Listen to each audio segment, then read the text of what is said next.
ચાલો મિત્રો, આજે આપણે છંદો બનાવીએ. તડકા છાયાનો છંદો. એ માટે એક રાજાપુરી કેરી લીધી છે. તેને ધોઈને છોલી અને આ રીતે છીણી લેવાની છે.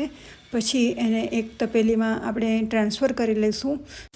તેમાં સ્વાદ પ્રમાણે મીઠું અને જેટલું છીણ હતું એટલી ખાંડ નાખી અને બરાબર હલાવી અને અડધો કલાક રાખી મૂકીશું. ત્યાં સુધી ખાંડ અને મીઠું મિક્સ થતાં પાણી જેવું છૂટું થઈ જશે. ત્યારબાદ તેને ઉપર એક પાતળું કપડું બાંધી અને તાપમાં મૂકી દેવાનું છે. લગભગ એક તાર જેવી ચાસણી થાય એટલા દિવસ આપણે એને તાપમાં મૂકવાનું છે.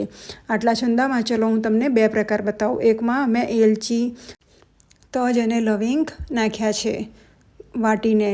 હવે એને મિક્સ કરી લઈશું.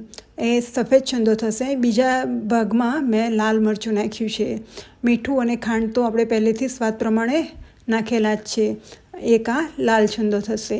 બંનેમાંથી તમને કયો ગમ્યો કોમેન્ટ કરજો. Thank you.